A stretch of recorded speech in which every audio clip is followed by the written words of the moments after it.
showing here the location of it. It can be counted as the third populated city of the islands. It has a beautiful shoreline. It's quite touristic.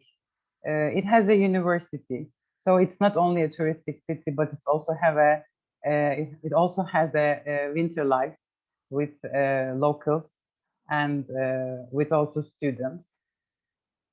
The red borders in here show the historic cities borders, but we should always include also the outer parts, which today are not preserved very much, but we can find them throughout documentation. This red line is quite following the lines of the land wall. This part is Fortesa.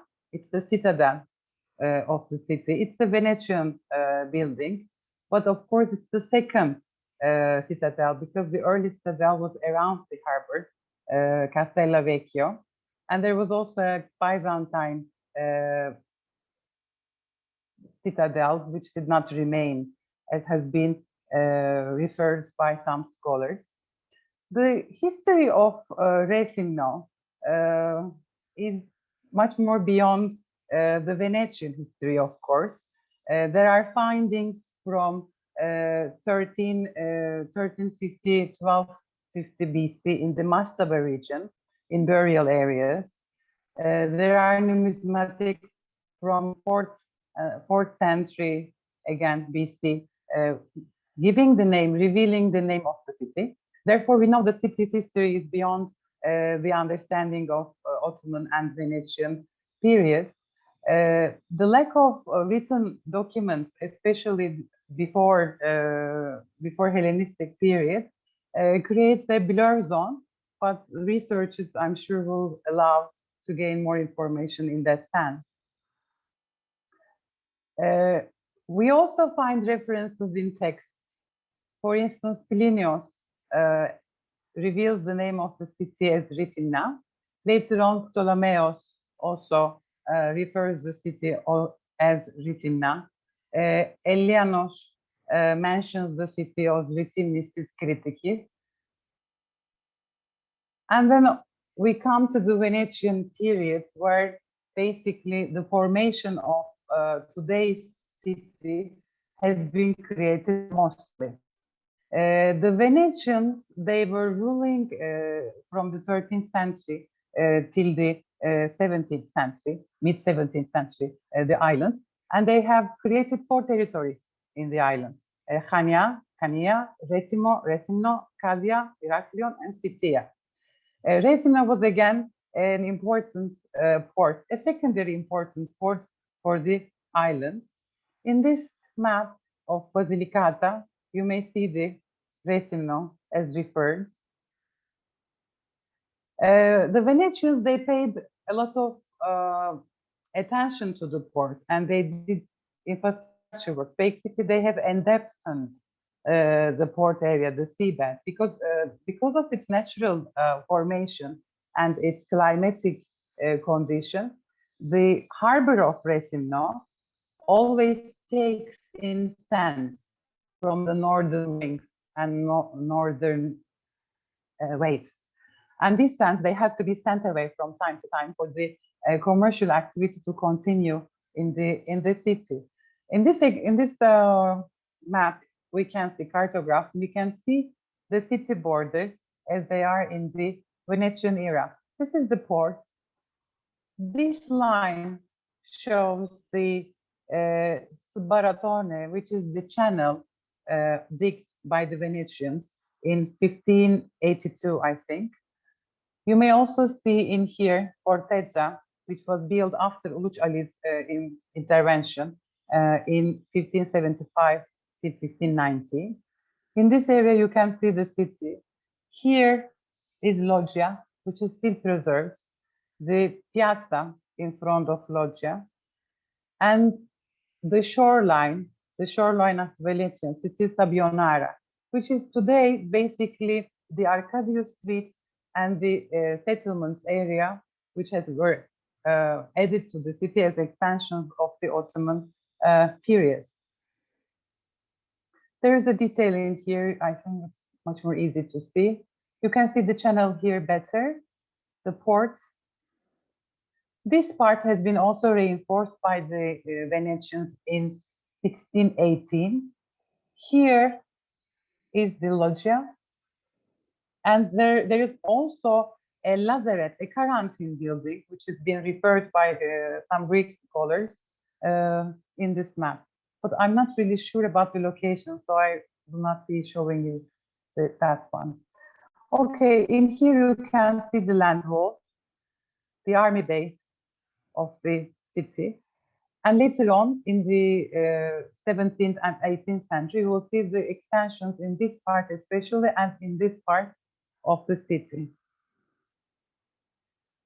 This is a very well-known painting, and I think this is expressed as the earliest painting about Rethymno.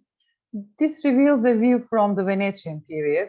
You can see the shoreline, the sandy beaches, the ports, the entrance of the ports, and also the army barracks in this area. You can see that behind the city walls, there are plantation areas and some rare settlements.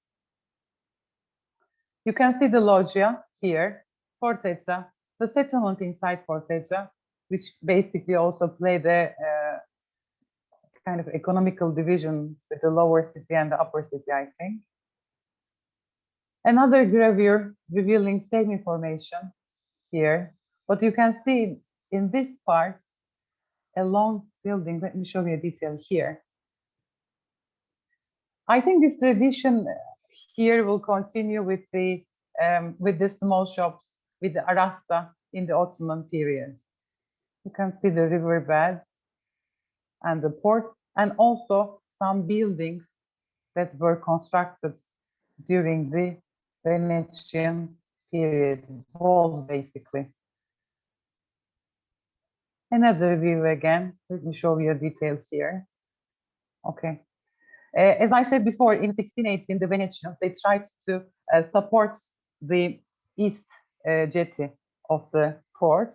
And I think this picture reveals a view of it for after construction period. In 1627, Basilicata, the owner of the previous gravure, also suggested a proposal for the port, because the nature of the port created a continuous problem, and they tried to solve it in time for the necessity of the commerce. And there were always two different approaches. We see that these two approaches, they come from time to time with different diagrams, with different schemes. One approach was to create a protective wall, a separate jetty here, so it could stop the winds and the waves bringing in sand.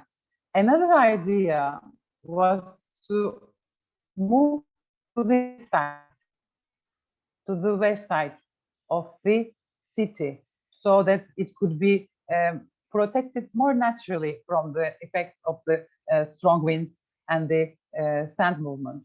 And we'll see through centuries, these two ideas have been coming into consideration and has been well, being abandoned in different times.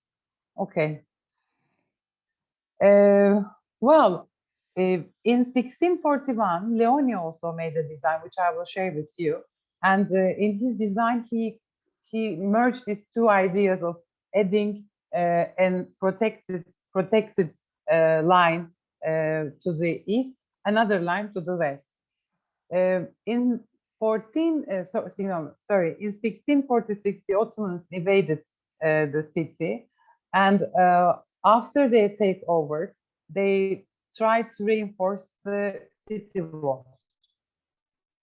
But in addition to that, according to the Evliya Çelebi's sayings, they also created a timber redoubt in the shoreline, which of course we don't see it in the gravure, so that's a very questionable information. But when we're looking at the whole process of the port, I think we have to keep in mind the earthquakes, the natural disasters, they also have affected the sites. I will try to give you a diagram with the chronology so we can compare how some of the repair works must be related to the earthquakes that are registered in history. In this gravure, you may also see the reinforcement for the protection walls. These protections were preserved till mid-30s in the ports, a part of it, but after the new planning of the port in 1956, it was demolished, so we cannot find the ruins today. Another view, I think this is a clearer view. You can see Fortesa in here, and protection walls here, two jetties that are helping for the wind and the waves to the port, and also the shoreline. Okay, let's take a look at the process of repairs and emergency cases of the port. This information is gathered from the state archives of Turkey. There are I think there are one or two titles that I have taken from Mr. Papadakis' research, this one especially, about the lighthouse, but the rest is from the state archives. In 1667, it is registered that the port was repaired. And after 50 years, or less than a 50 years period, there is a repair by the governor of Kandiye for the port walls again. In 1838, the current lighthouse, current reconstructed, repaired, restored lighthouse is being constructed according to the information Mr. Papadakis reveals regarding the epigraph. Later on, we have also a repair period in 1850s. This one must be very much attached to the earthquake that is registered as 1846. It must be the effect of the earthquake, probably, and there should be a need in this site for the repair of the existing buildings. And then we have a lot of writings and demands about dredgers, because the problematic of the port continues in time. They are asking dredgers, they're buying machines from England, they are trying to construct their own dredgers, and finally they finance the construction of dredgers in Crete, in Hania. And these dredgers, they work, as we understand, especially for the ports of the island, for the cleaning of the ports of the island. There's another important event in here about taxation organization. In 1855, we see that the state, Ottoman state, brings a new taxation to the foreign boats. Till then, we don't see any registration about that. And again, the cleaning of seabeds continues from different periods to different times as well. In 1881 and 1873, there are again constructional plannings. There is a repair in 1873 for the sand redoubt of the port's entrance, and in 1885 there is an extension plan. This extension plan does not only include Rethymno, but also includes Hania and Iraklion. I will share some drawings about those plannings. These are 1/1000 plannings. You can see the port of Rethymno in this drawing. Here is the harbor line, reinforcements in the west jetty part, and the depth of the sea which has been measured, and the planning of a separate protective wall, a jetty wall, towards the northwest side of the port. As we in-depth into the research about these documents, we found out that they haven't applied. This planning was not applied. It was just prepared, but probably either from financial reasons or from political reasons, because it's also the time now Crete is being getting close to being independent, so there must be some tendency. It was not implemented. There is a very detailed definition and description of the works that are to be held. And there's also a very detailed budget planning for this first project. Why this port was important? It was important to Venetians, it was important to Ottomans, it was important to anyone, because it is a gateway to Mediterranean from Aegean. And you can see the numbers in here as they are declared in, let me show you here, Aniar or Ottoman. You can see that Crete is of course doing import and export, but Rethymno itself is also doing exportation. You shouldn't be focusing a lot to the importation part, because as we understand, the budget of export was quite high. Rethymno on its own was covering 20% of the trade of the island, so it's not a very small number. And they were exporting oil, soap, corn, cheese, silk, and cocoon, as it's registered in 1881. Well, this idea of expanding the ports, although was not implemented, it was an interesting idea to just to think for the protection of the city. As we see further, they try to solve the problem with dredges, but it does not really solve the continuous natural phenomenon. And they establish a commission for the ports, with contribution from different ministries, but the commission is, after being established, does not really function as we understand. So they go back to the idea of solving the problem with sea draggers.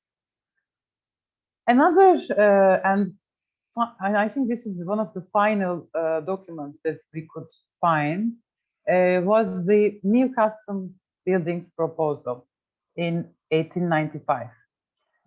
In this project, because of the incapacity of the existing old custom building, the plan suggests to create a new building. You can see the plan scheme here. It's a one-story central plant building consisting some offices. And here you may also see the lighthouse. This is the proposed building, and this was the pre-existing building according to the planning. You can see also there's a research about the water levels inside and outside, how the barrier walls should be constructed. There's a plan scheme of the lighthouse in here. There's a detailed work of Mr. Papadakis about the lighthouse. And in here you may see the proposed and the existing buildings for the bureau of the port. Again, we see a budget preparation. We see how they plan to pay these expenses in a divided programming.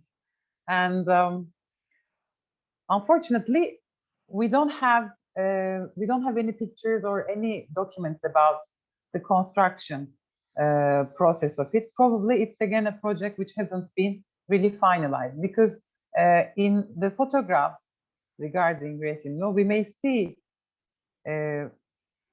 views of the previous building, but we don't come up with the new customs building. Okay, and then the Ottomans, they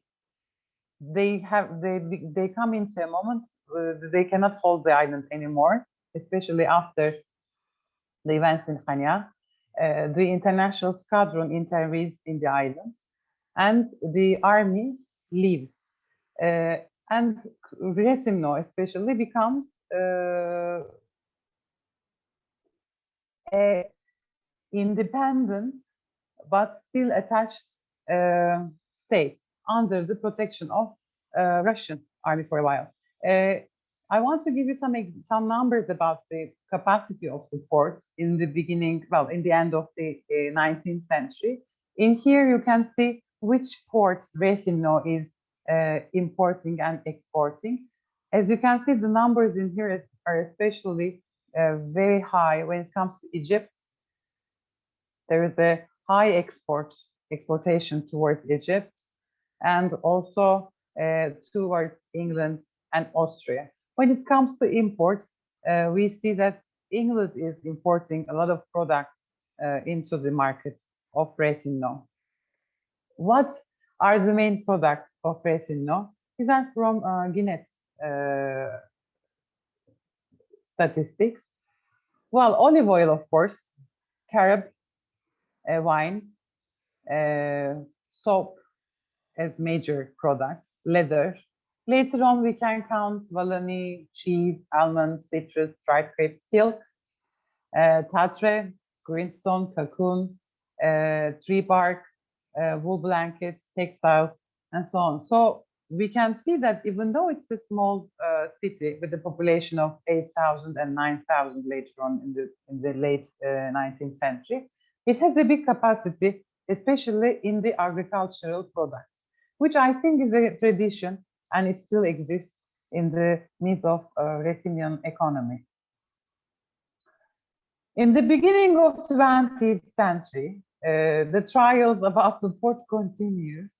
And in this example, you see that they try to find another solution to block again the effects of the strong winds. This is a plan of Dimer. Dimer's idea in this planning is going to be repeated later on. And I think it also gave, it's going to be repeated by Chiglis. And I think it's also giving some inspiration to the later engineers.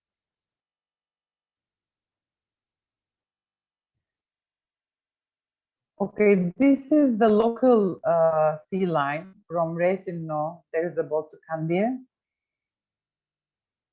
Iraklion to Hanya, as you can see in the map, in the beginning of the 20th century. Okay. In 1898, as the intervention of international squadron was completed, the Russian army stayed a while in the city, and they had established also some buildings during their stay. By years, they started to decrease the number of the soldiers, and according to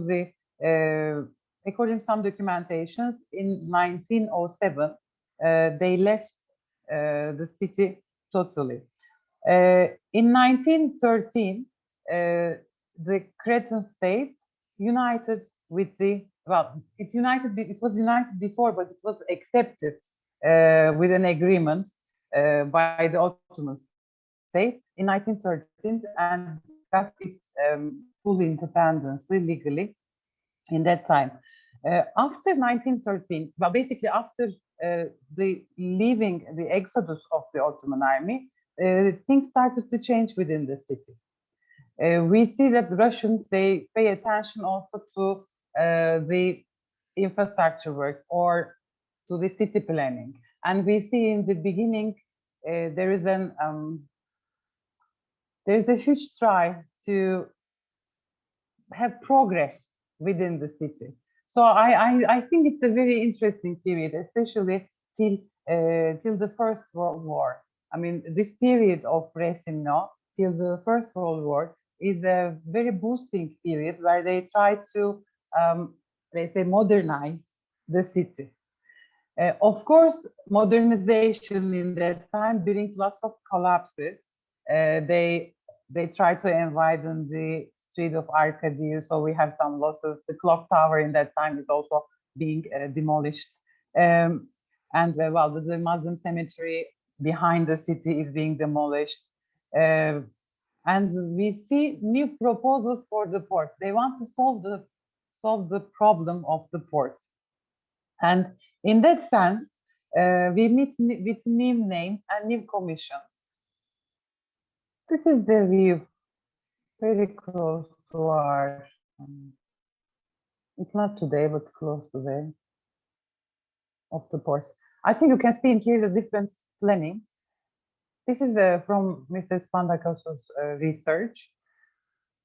The green one is the Leonis proposal. You can see that he has designed in two sides, two branches, which was like solution to both ideas. And later on, Chihis, who was working in the commission, he was an engineer. He had studied in Italy, and he was a very young engineer when he started to work. I think he was very much affected from previous designs, and he created lots of proposals for the solution of the port problem of Rethymno. You may see some basic works in here. The red ones, they are showing the demolished parts. I'm sorry, in the beginnings of in the first half of the 20th century, here and here. There's also a demolition in this area. The protective walls, they were also demolished, and also the old customs, they were demolished. These are the road openings, as you can see. Okay, here is the view from 1920s. This building, this white one, is important because this was a port building, and it used to function as a, if I remember correct, a quarantine building, a health office, which does not survive today. But these housings, they mostly survive. Yes. This is the view of the city in 27. Well, in the beginning of 20s, there is also huge events. It is called Microsoft catastrophe from Greek scholars. It is the exchange of populations between Turkey and Greece, which was signed under the Lausanne Treaty in 1923. And it affected Crete and Rethymno in 24. But the whole moving, let's say, leaving Crete issue started, I think, in the 1898. I mean, with the exodus of the army, Ottoman army, I think also the population somehow started to leave as well. Especially I think in the beginning, the families that were attached to this ruling group or the army group, and later on, maybe the families, they were attacked, they were affected from this cultural conflicts, social conflicts of the town. And in 1923, after the agreement, the Muslim Cretans, they moved with boats to different locations, but also to Ayvalık. And I think that's one of the reasons that Ayvalık was a choice for my research about exchange of population. And also we have a population that moved from Ayvalık to Crete and to Rethymno especially. But in Rethymno, the majority of the minor Asians, they are from Foça. And the secondary should be, I think, Midilini and, Ayvalık. When they moved from Crete to Ayvalık, they also moved to other places. So we have groups from Rethymno, even in Gelibolu, in Kalipoli. But there is an union in Ayvalık, which is established again by Cretan Muslims. Okay, let's move on. In this proposal, this is the proposal of Chihli in 37. This engineer, I think he prepared over 20 proposals, as it is referred by Mr. Spandagos. And the 20th one, It's very familiar, very close edition. Let me show it to you. Okay, this is the 20th proposal. His dated to 38, and this is the current condition. Okay. And in the beginning of 30s, we also meet with new buildings in the city, carrying some modern lines, but also a traditional approach as well. They're somehow captured in between modernity and tradition. This is the orphanage. This is the gymnasium for boys.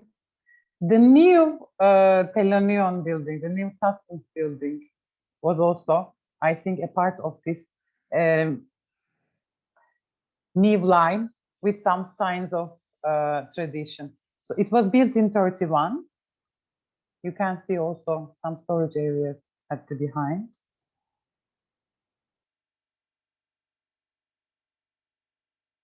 This is the pier in the beginning of 20th century. And this is after the construction of the entrance building.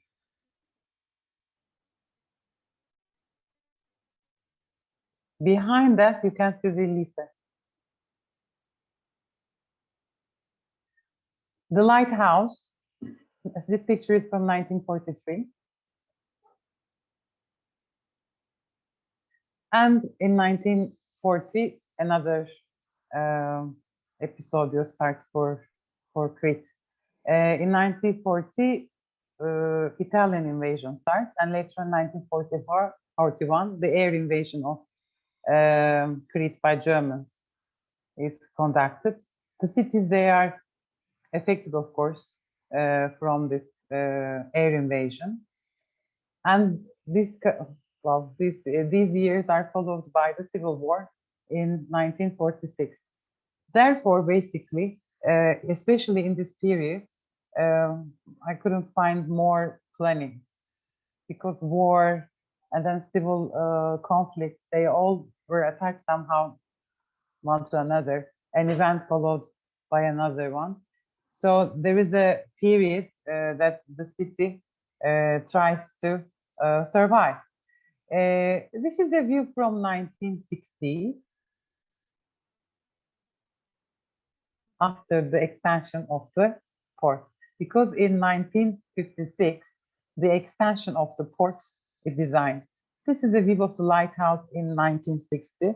The lighthouse was reinforced with concrete circumscribing in 1946, but later on it was restored again, and today it looks more close to its authentic view, let's say. This view is from 1962. You can see here the customs building built in 31, the pier, which has been repaired and organized, that the some wall pieces in here are removed that existed before. Our research is based on land field survey. So we conducted a field survey in the whole city with the means of the city covered with the land mass. And of course, the port is a part of it. With this aim, an inventorization was created, and some information regarding each building, each built heritage was registered. In this example, you may see the picture of the building, which is location of it, the borders of it, and also the information gathered for the assets.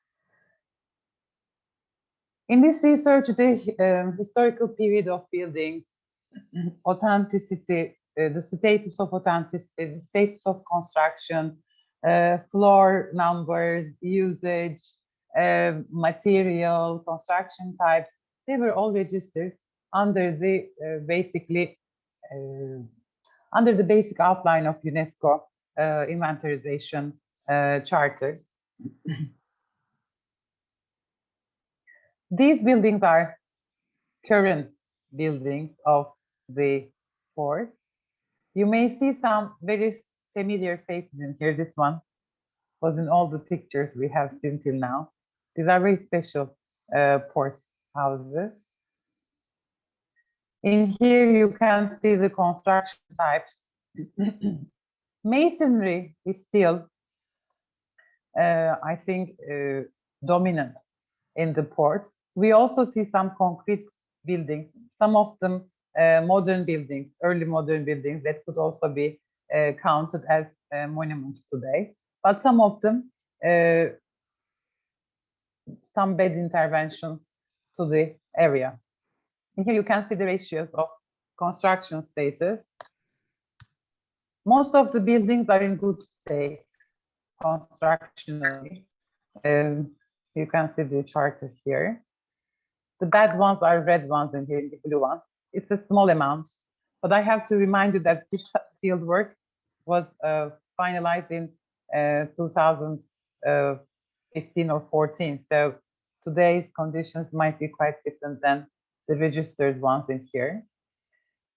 The periods of the buildings in the ports, well, not much remained, of course, from the Venetian period, especially in this area. But there is one building which is questionable to be, well, which has some parts of Venetian period and Ottoman period as well. And authenticity of the buildings.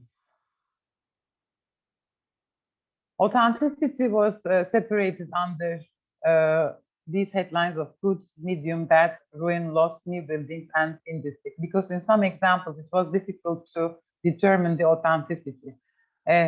When a building was registered as lost, it was sure that we had found a picture of it for the previous state or a remnant of it on a building facade or some parts of the walls or some fragments of the previous buildings. And in some cases, it was not sure if there was a pre-existing historic building there, or it was an open space, or this was totally a new building in a new urban area. This is a view from the port with traditional buildings and also new buildings fitting into this diagram. And thank you very much.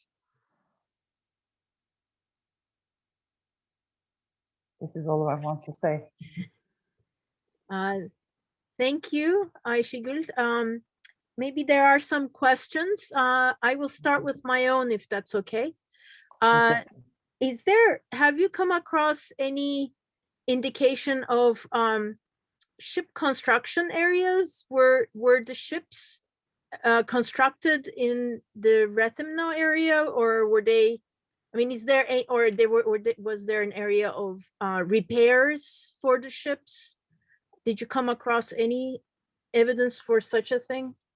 Yes, let me show you. Just a moment.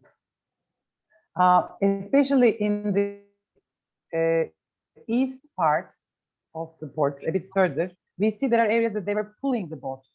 But as we understood from the documents in the archives, they asked from Hanya to produce the boat. That means that Hanya had an organized area for production of boats.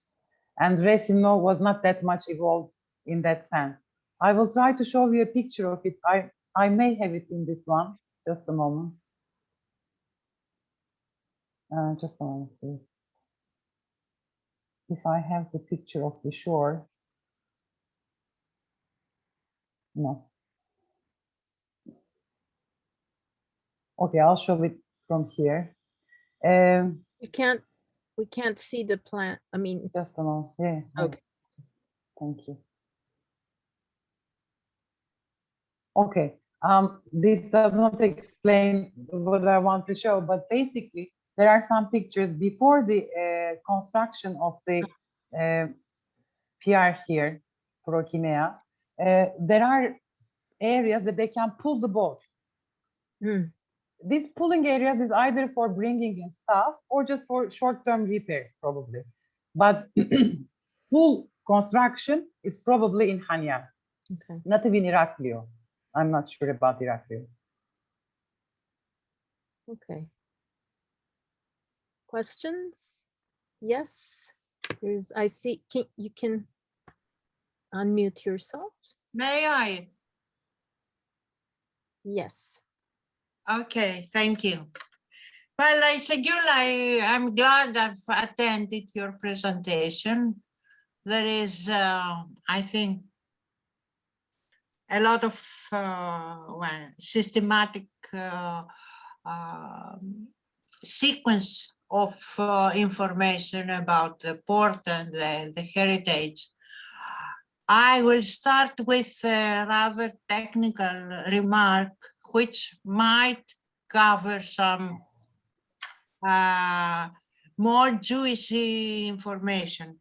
In the plan you have shown of the port, the Ottoman plan in 1885, that plan. Just a moment.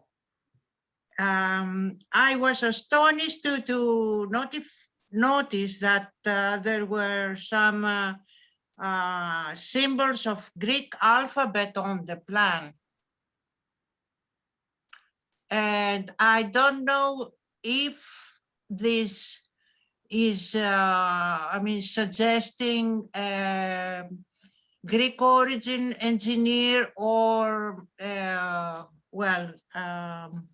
designer of the drawing or whatever. I mean, I don't know. You didn't mention any name of engineer for this plan. The one that goes together with the plan for the custom house. Okay, just a moment. The 1885 extension plan. Yes, that's right. That's right. This one. Yes, does not have a name on it, an engineer, but the customs building has a name, and it is a Greek name. It is M. Mihalis Ordexero, Tilexi, Stanakis Prepinaene. Can I see this? Yes, I will show it to you. But also the plan of the port, not only the building. Let me show this one. You don't have any references to the engineer who designed the plan for the port? There is a reference for Öger we could find, but it's not like a surname. And we had a difficulty basically to understand the name of it. Thus, the customs building has it very clear. M. Sanakis. I'm going to show it to you now. Okay. On screen. Which means that maybe it was a local engineer or craft, a Kalfa, as you say, that was assigned the task of the design. Yet the design was approved by the high port or what? It's not approved. This was approved. It is approved. This one is approved. It has approval. Okay. This is 1892, and Yes. I was having the difficulty, and it's great that you are asking now. Well, if you can you see the cursor of my yes, go to this to the plan of the port, not the building. If he's the same guy who did that. No. On this same slide, go to. Okay, sorry. There to the left side of the slide, there, you see, the coupe.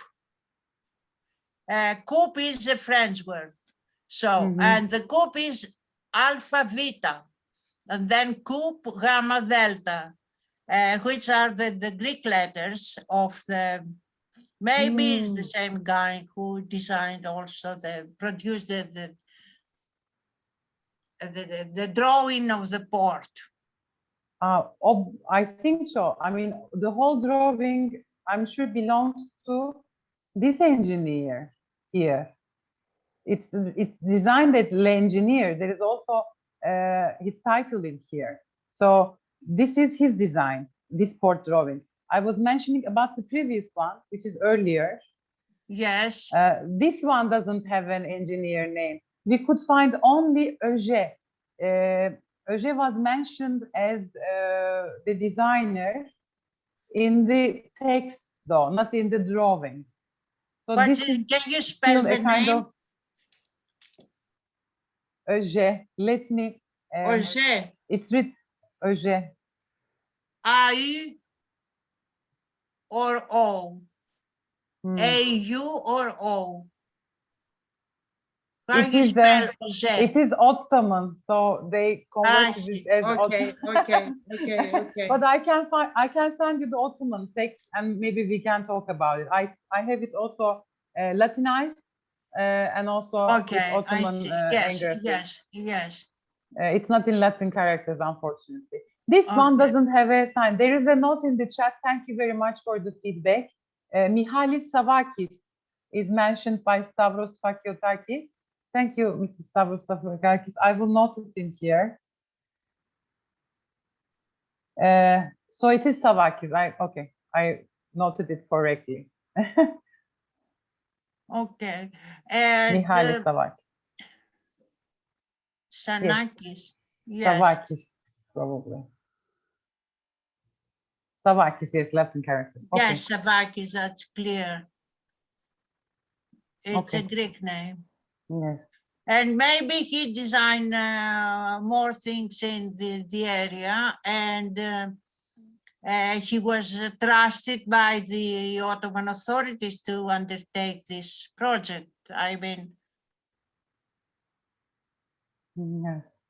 And it is a quite budget for the project. They have really detailed information, especially about the budget and how they're going to pay the whole expenses.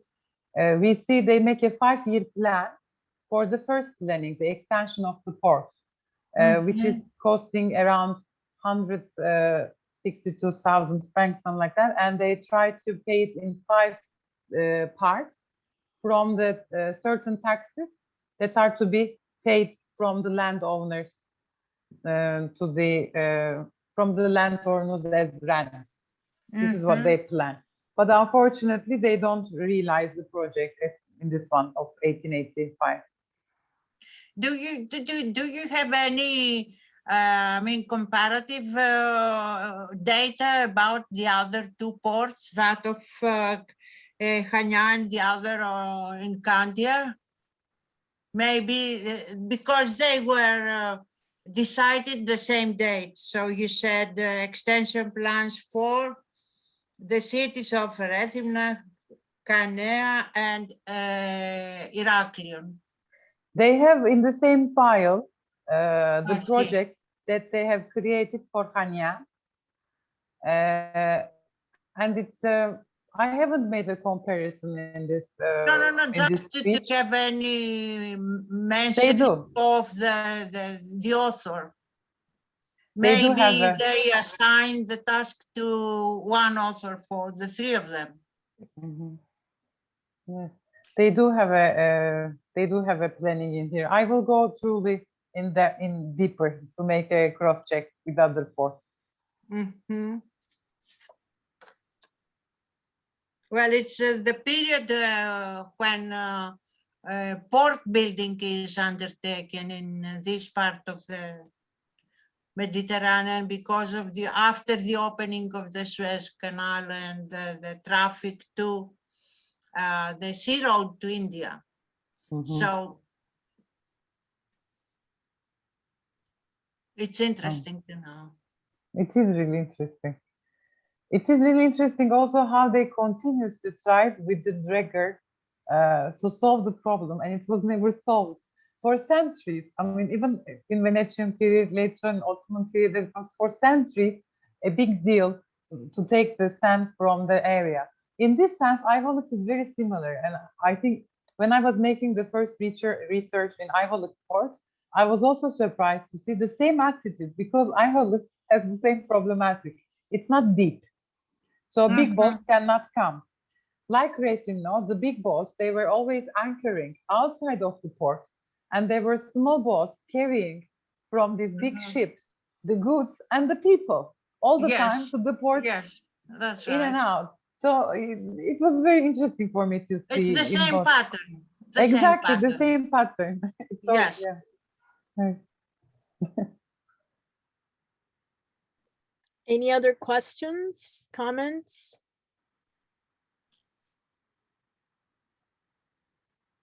Everybody's quiet. But I think, I mean, I don't know the port situation too well in the Mediterranean, but I think it's the case in a lot of places also in Eastern Mediterranean, in Lebanon as well, for the Phoenicians. Of course, I go back to ancient periods because that's kind of what I do as an archaeologist. But even there, they didn't really have decent ports at places like Byblos and those places. I mean, they had to anchor outside of the port area and have smaller ships go back and forth carrying the cargo and the Yes. people. So the shoreline is not very safe. But did they, I mean, Yes. how is it today? Have they solved the problem? Or is it the same even today in Mm. Crete? No, they have created totally an outer crust. Let me show you today's condition. Back again. Okay.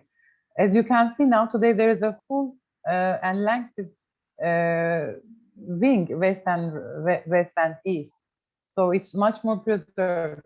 The thing is, we still see news about Pilimires, that the water is running from the port and so on. I mean, the nature is still the same. So we come across with events of a lot of water running into the old harbor and causing problematic. But I think these two wings are now quite enough for the whole thing. There are discussions about converting the old port into marina for the yachts. And I think it is somehow discussed over decades. It's not a new issue, but it's still not conducted. It's not realized. And I think, I don't know, I think it's really nice to see small boats in the old harbor. The small ship, small timber boats in the harbor. It also gives the traditional touch. I don't know how it would be if it would be totally converted into a marine where you see super yachts and yachts. I think it would also lose that sense of the tradition because, okay, Piraeus has beautiful marinas, but it's a very long side. It's a long shore that you can organize different areas for modern implementation. On the other hand, Rethymno, the harbor is a small harbor, it's a traditional historic harbor. I think in something so new would really detach from that historicity a bit. I'm not very much fond of creating a marina inside the old harbor, but using it again with traditional fishing, maybe again some tourist attract events, daily events and so on in a limited version, but still in the means of traditional setup. Well, we have to go visit it, hopefully sometime in the near future. I missed it very much. I missed very much Raki. I missed Rakomelo. I missed Kochlius, everything about the Cretan kitchen, I have to tell you. And for Rethymno, I miss it very much. It's a beautiful town, and whole island is very beautiful and has lots of things to share with us. It's beautiful, really. Any other questions?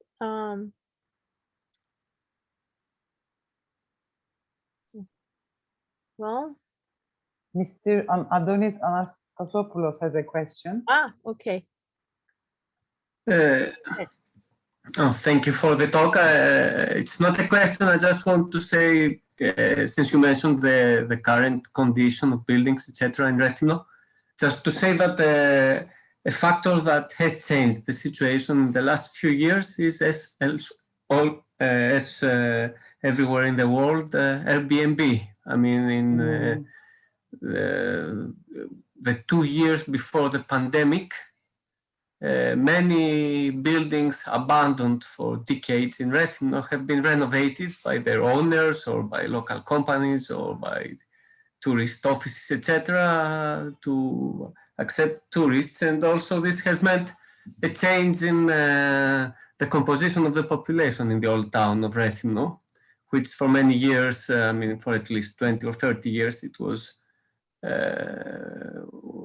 predominantly inhabited by students and foreign workers, I mean, immigrants. And the last 5 years, they have been obliged to abandon the old town because the owners found it was much more profitable to use the buildings as tourist accommodation. So in fact, yeah, things may have changed since 2015. And just also, since you mentioned the old port, again, a recent debate has been the use of the old port, but in terms of the many taverns and restaurants that are around the port. So there was a decision by the Central Archaeological Council, I think in Greece, that they should move their tables from the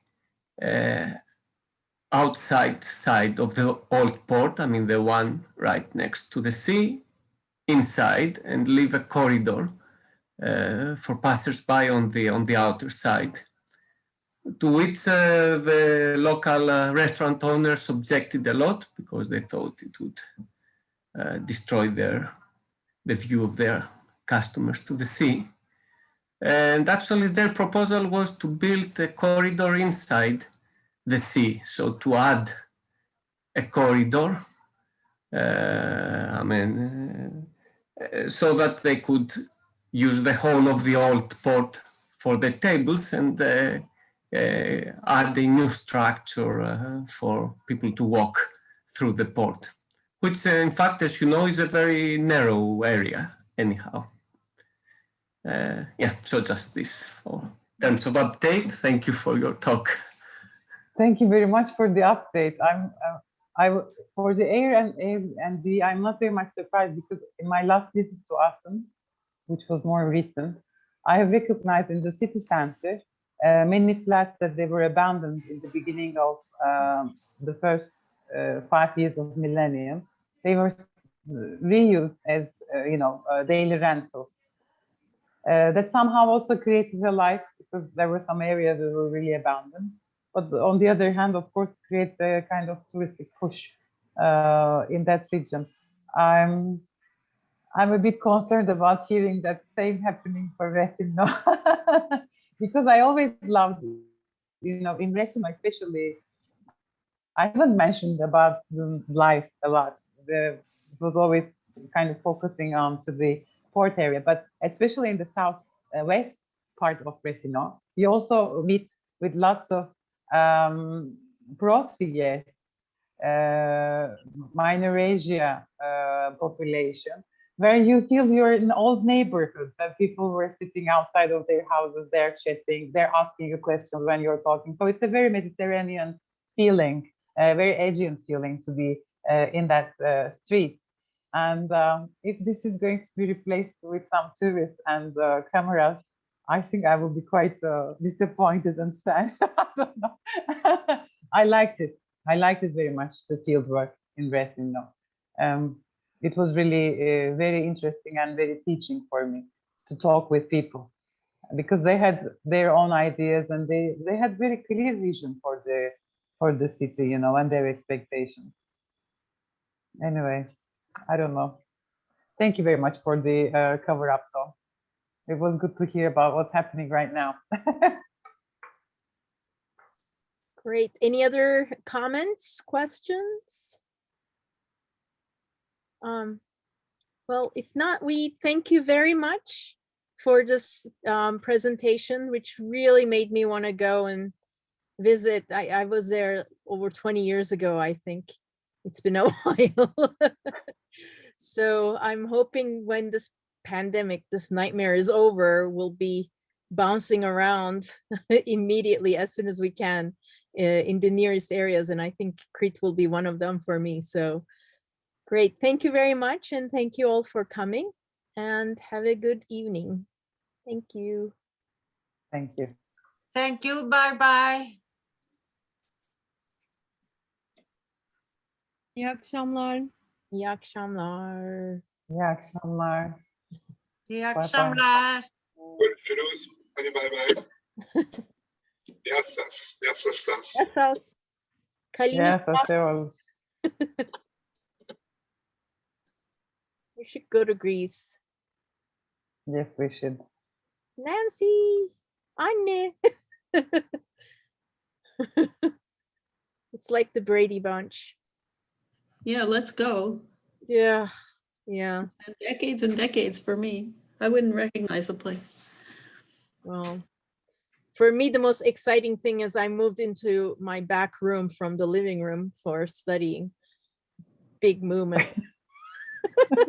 Moving around the house, different rooms. Yeah. If you go to, I still have 8 or 10 Arret boxes in my dining room, so that's where we are. Oh. Carry it upstairs, but it's a lot of work. Burcu's here. Burcu, hi. Hello.